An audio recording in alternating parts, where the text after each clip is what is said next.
श्री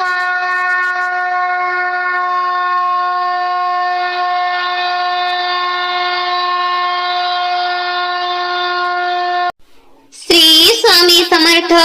जय जय स्वामी समर्थ. नमस्कार स्वामी भक्तांनो.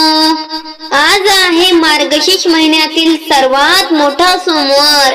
त्यामुळे आज आपण भोले बाबांचा एक चमत्कारिक मंत्र श्रवण करणार आहोत. आपल्याला सर्वांना हे माहीतच आहे की भगवान शंकरांच्या सेवेचे फळ हे त्वरितच मिळते, कारण ते भोले बाबा आहेत, भोलेनाथ आहेत. त्यांच्या या मंत्र श्रवणाने आपली इच्छा नक्कीच लवकर पूर्ण होईल. भक्तांनो, आजचा हा मंत्र खूप पवित्र व शक्तिशाली आहे. हा मंत्र तुम्ही दररोज किंवा प्रत्येक सोमवारी फक्त 108 वेळा श्रवण करा. भोले बाबांची अखंड कृपा तुमच्यावर व तुमच्या परिवारावर राहील आणि तुम्ही ज्या मनोकामना मनात धरून हा मंत्र श्रवण करणार आहात, ती मनोकामना तुमची भोले बाबा नक्कीच पूर्ण करतील. चला तर भक्तांनो, जास्त वेळ न घेता लगेच या मंत्राला सुरुवात करूया. भक्तांनो, तुम्ही जर आपल्या या YouTube चॅनलवर नवीन असाल आणि असेच शक्तिशाली मंत्र, मनोकामना पूर्ण करणारे मंत्र तुम्हाला जर श्रवण करायचे असतील तर तुम्ही लगेच आपल्या या YouTube चॅनलला सबस्क्राईब करा आणि प्रेमाने एक लाईक करायला विसरू नका. भक्तांनो, या व्हिडिओला भोले बाबांचा आशीर्वाद सदैव तुमच्या पाठीशी राहो, हीच बाबांच्या चरणी प्रार्थना. चला तर मंत्र सुरू करूयात. ओम तत्पुरुषाय विद्महे महादेवाय धीमहि तन्नो रुद्र प्रचोदयात्. ओम तत्पुरुषाय विद्महे महादेवाय धीमहि तन्नो रुद्र प्रचोदयात्. ओम तत्पुरुषाय विद्महे महादेवाय धीमहि तन्नो रुद्र प्रचोदयात्. ओम तत्पुरुषाय विद्महे महादेवाय धीमहि तन्नो रुद्र प्रचोदयात्.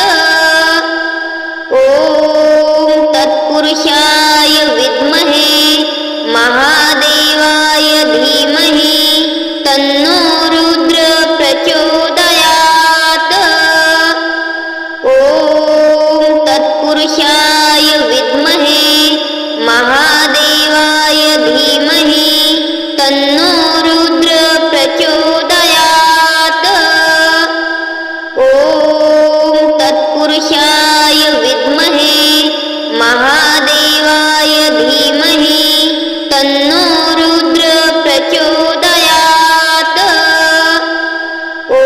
ओम तत्पुरुषाय विद्महे महादेवाय धीमहि तन्नो रुद्र प्रचोदयात्. ओम तत्पुरुषाय विद्महे महादेवाय धीमहि तन्नो रुद्र प्रचोदयात्.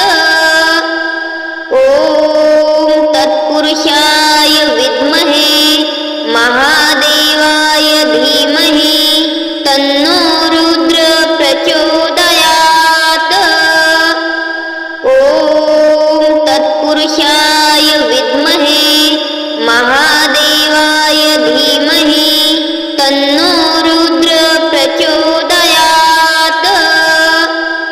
ओम तत्पुरुषाय विद्महे महादेवाय धीमहि तन्नो रुद्र प्रचोदयात्. ओम तत्पुरुषाय विद्महे महादेवाय धीमहि तन्नो रुद्र प्रचोदयात्. ओम तत्पुरुषाय विद्महे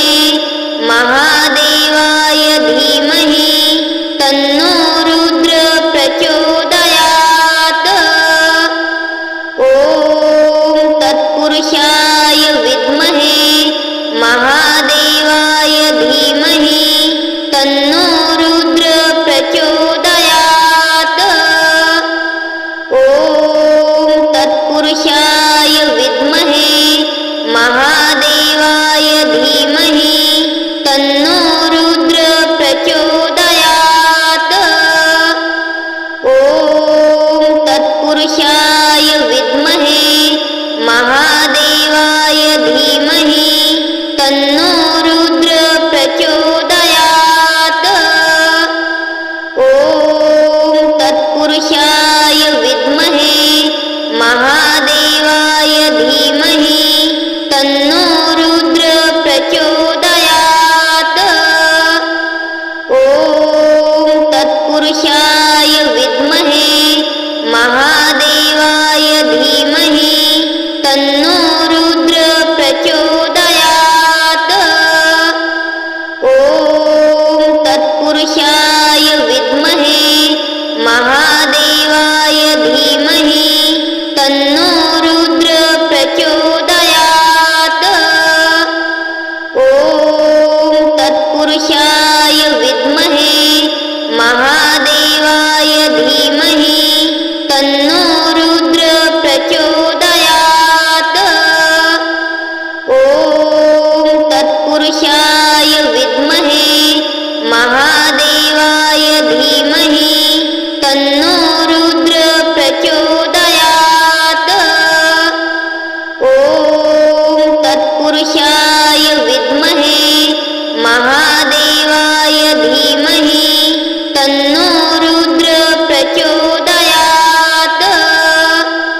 ॐ तत्पुरुषाय विद्महे महादेवाय धीमहि तन्नो रुद्र प्रचोदयात्।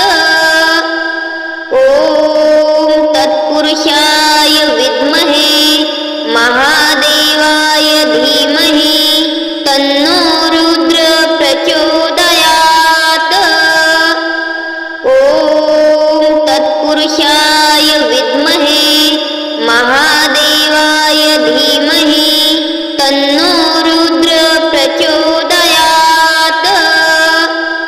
ॐ तत्पुरुषाय विद्महे महादेवाय धीमहि तन्नो रुद्र प्रचोदयात्। ॐ तत्पुरुषाय विद्महे महादेवाय धीमहि तन्नो रुद्र प्रचोदयात्। ॐ तत्पुरुषाय विद्महे महादेवाय धीमहि तन्नो रुद्र प्रचोदयात्। ॐ तत्पुरुषाय विद्महे महादेवाय धीमहि तन्नो रुद्र प्रचोदयात्। ॐ तत्पुरुषाय विद्महे महादेवाय धीमहि तन्नो रुद्र प्रचोदयात्। ॐ तत्पुरुषाय विद्महे महादेवाय धीमहि तन्नो रुद्र प्रचोदयात्। ॐ तत्पुरुषाय विद्महे महादेवाय धीमहि तन्नो रुद्र प्रचोदयात्।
तत्पुरुषाय विद्महे महादेवाय धीमहि तन्नो रुद्र प्रचोदयात्। ॐ तत्पुरुषाय विद्महे महादेवाय धीमहि तन्नो रुद्र प्रचोदयात्। ॐ तत्पुरुषाय विद्महे महादेवाय धीमहि